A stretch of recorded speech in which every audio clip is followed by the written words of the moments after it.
Hi, I'm Scott Davis. Welcome to New World Birth. By accessing this presentation, you're inviting me to share this information regarding our passage through this challenging and yet very hopeful time we're currently living in. This is the care and feeding of a New World Age report for the Gregorian date of January 28th, 2012, and One Road in the Mayan Tzolkin calendar. We'll also discuss the Leo full moon, Venus moving into Aries, Neptune moving into Pisces, and Saturn turning retrograde. January 28th is One Road, which carries the themes of destiny, guidance, travel, a vessel of time, dew from heaven, abundance, organization, caretaking, empathy, growth, service to others, the ladder that connects heaven and earth, the life force known as prana in the Vedic tradition, and chi in the Chinese culture. Harvest and humility. Ian Lungold once described road as sometimes referred to the sign of grass, which is the most bountiful of all life forms, but is also the most humble. The road of life leads us to our true destiny on the spiritual path we all must travel. This 13-day period would be a good time to humbly offer to serve others. Astrologically, the One Road Tzolkin begins with Mars appearing to move in reverse motion since January 23rd, highlighting our assertive and aggressive energy and beginning a time when it requires more effort to achieve the same results. As I mentioned in the last report, planets don't really move backwards. It's more like when you're in a car and are passing a slower car. The slower car appears to move backwards relative to distant landmarks on the horizon. During this Trecena, a 13-day period, we have another planet which is appearing to slow down, stop, and move in reverse, and that planet is Saturn. It's beginning a retrograde cycle. And when it appears to be stopped, as Saturn is during this period, it's considered to be at the peak of its power.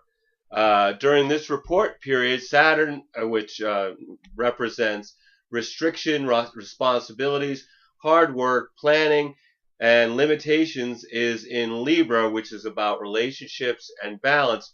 And so this is a very strong influence in our personal lives.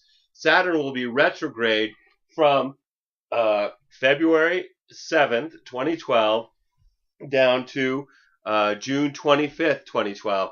To understand how you will personally be impacted, you would want to look in the arena governed by the house of your astrological chart that contains the arc between 22 and 29 degrees of Libra. Okay.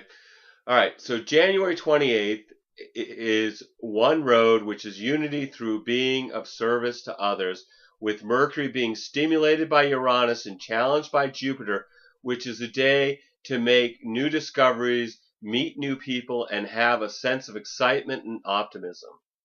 The 29th is To Read, which is duality experienced through appreciating home and family. And that day has no significant aspects, so it makes it a good day just to rest and kind of integrate all the intense changes we've been going through.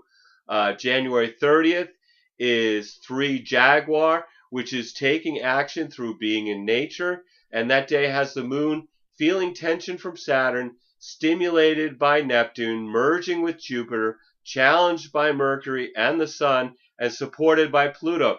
This creates a very active emotional day of feeling isolated and dreamy and then generous, and then later people expressing their issues in relationships and feeling then finally just feeling that the emotions are really getting intensified.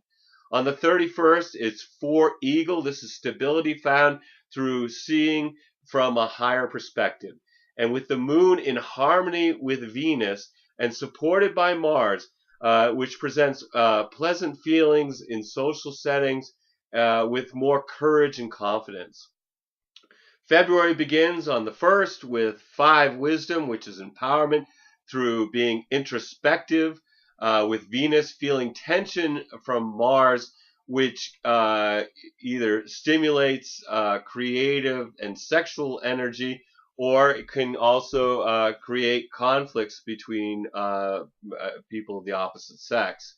The second is 6 Earth, which is about being in the flow through appreciating the gifts of Mother Earth, with the moon receiving support from Mercury and the sun, which has people talking about their feelings and relating positively to each other. February 3rd is 7 Flint, reflection through being reflective, which just seems perfect for Neptune entering into its own sign of Pisces, which it'll be in Pisces until 2025. So this energy that enhances spiritual growth and psychic experiences, compassion, and self-realization is gonna be with us for a while. The fourth is 8 Storm, which is balanced through seeing the gifts in adversity, with the moon being supported by Saturn and Neptune and challenged by Uranus, and in harmony with Jupiter and opposed by Pluto, which may have folks feeling serious about while also having daydreams. Later, they feel pressured to make hasty decisions, but then there's also the feelings of being congenial with others and finally feeling conflicted with themselves. It's just kind of an emotional roller coaster for that day. February 5th is 9 Sun, patience through honoring the wisdom of our ancestors, with the moon being stimulated by Mars. This brings courage to our convictions and our communications. The 6th is 10 Crocodile, which is manifestation through nurturing new beginnings, with the moon being supported by Venus and Uranus and challenged by Saturn and Jupiter. This is a day where the emotions are really shifting from pleasant feelings in social situations to feeling isolated, to craving excitement, and finally feeling generous to others. February 7th is 11 Wind, which is resolution through sending communications of all kinds, with the Leo full moon feeling tension from the sun, which is also merged with Mercury, may feel like a conflict between what you're feeling emotionally and what your reason is telling you. Saturn also turns retrograde on this day, the 7th, bringing a time of reviewing our relationships by looking at their limitations and where we need to take responsibility through planning and work. The 8th is 12 Night. This is understanding through contemplating the stars as Venus enters into Aries, and will be in Aries until March 6th, which gives us almost a month of having more impulsive love nature and also seeking intellectual compatibility in social settings. February 9th is 13 Seed, which is movement to the next stage through planting seeds and making new connections, with Venus merging with Uranus on that day, which can bring some unexpected events, and people may feel may be seeking new love experiences. Anyway, since this is the road Trecena, which is about the spiritual path of life that leads to our true destiny, I thought I'd introduce some thoughts that I've been having about identifying our authentic path. Joseph Campbell used to say that to his students to follow their bliss, and I believe that our passions are a vital part of knowing the road that holds heart and meaning for us. I think that given the uncertainty in every aspect of our lives this day, that playing it safe may no longer be a formula for stability. I hear story after story of people who have continued to work at an uninspiring job because they thought it would give them security, only to be let go when the business they worked for hired a younger candidate for less money.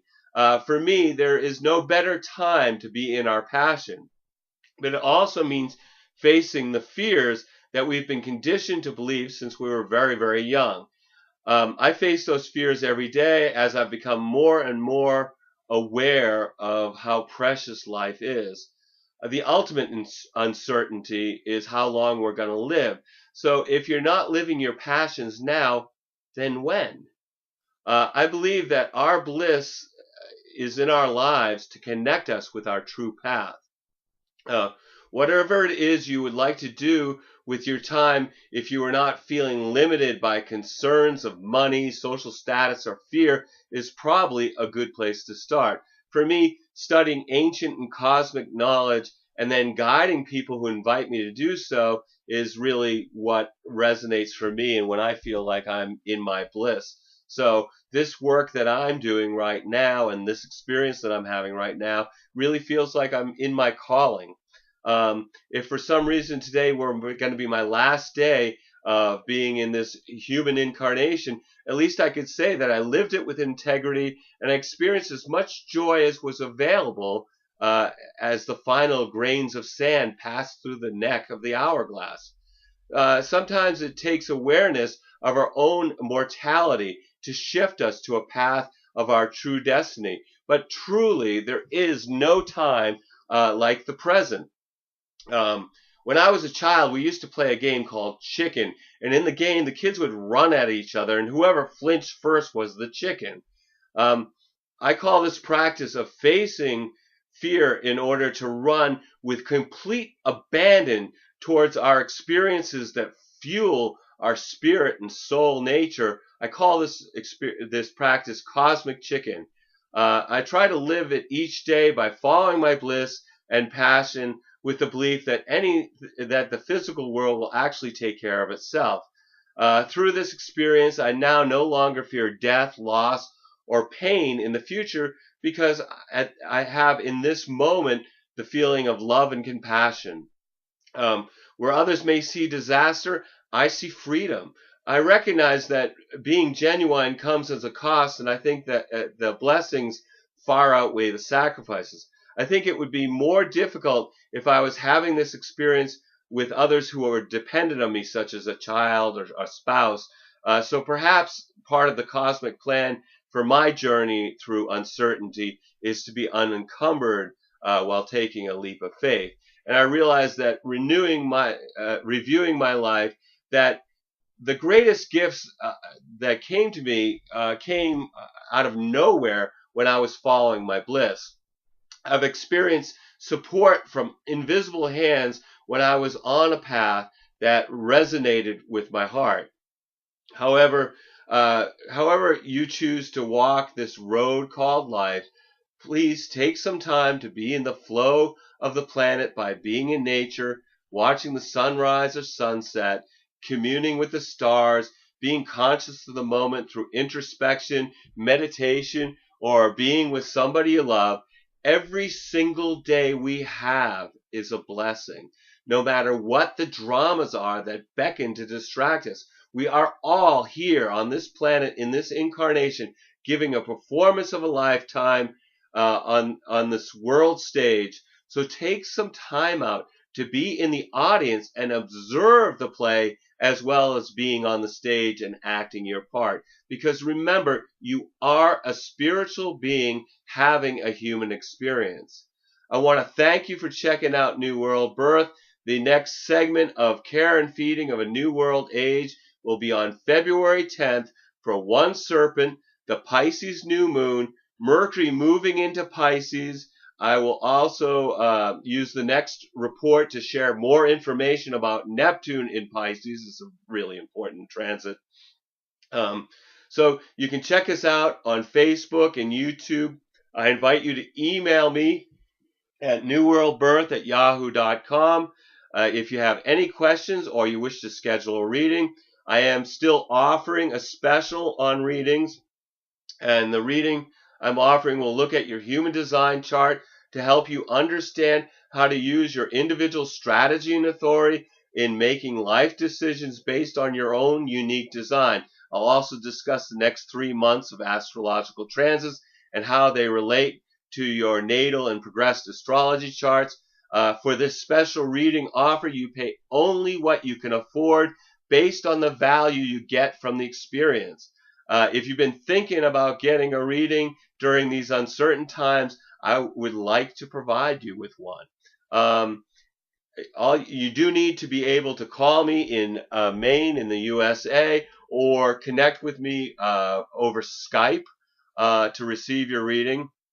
And as my gift to you, I will email you a 20 to 30 page report giving you 3 months of detailed planetary transits as they relate to your birth chart for all paid readings.